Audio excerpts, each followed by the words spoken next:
Avec une ambition clairement affichée, le ministre des Hydrocarbures tient à hisser la RDC au rang des grands producteurs du pétrole en Afrique. Homme de terrain, il est constamment en première ligne pour se rendre compte des avancements en termes d'exploitation et de production pétrolière et gazière pays. C'est dans ce cadre que le ministre a effectué une visite le mercredi 4 janvier dans les installations de la société Surestream RDC SA qui a l'obligation contractuelle des forêts depuis et la société Loft SA qui a été créée en tant que société de service. Après une rapide présentation des équipes au bureau de l'entreprise, le ministre des Hydrocarbures s'est rendu à la base opérationnelle d'Nzenze où il a effectué une visite de 2 rigs Chrome Duke 750. C'est une fierté pour notre pays parce que c'est la première fois qu'on aura un fils du Congo, comme on dit de père et de mère à 100%, donc qui va produire et c'est ce qui est en voie. Parce que là, nous avons, par rapport aux tests, ils sont en train encore de tester tout le matériel, mais ils ont quand même pu extraire une partie. C'était le 2 décembre 2022 et c'est l'échantillon que je vais garder jalousement. Je garderai ça même, je laisserai ça en héritage à mes enfants. Donc ce que je suis en train de dire, c'est que ça prouve que le potentiel en hydrocarbures en RDC est juste immense.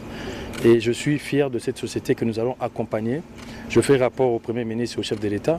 Nous avons accompagné cette société pour que dans les jours à venir, dans un délai très très bref, qu'ils puissent réellement avoir une production réaliste.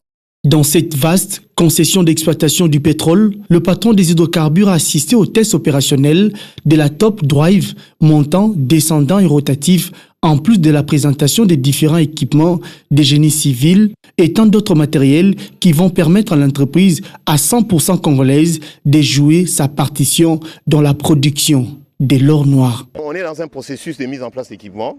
Nous avons fait les premiers tests pour vérifier l'étanchéité des équipements. Donc très prochainement, Surestream va produire la première goutte d'huile. Après les sites d'Nzenze, le ministre a poursuivi avec sa visite sous le site de Lindu 1, qui est le premier puits forêt dans les bassins côtiers de l'RDC et la première découverte de pétrole du pays qui a eu lieu au premier trimestre de 1964, il y a près de 59 ans. Ici, le travail est effectué à 100% par des techniciens congolais, sans oublier que Surestream RDC investit en achetant tous ces matériels qui est souvent mis en location.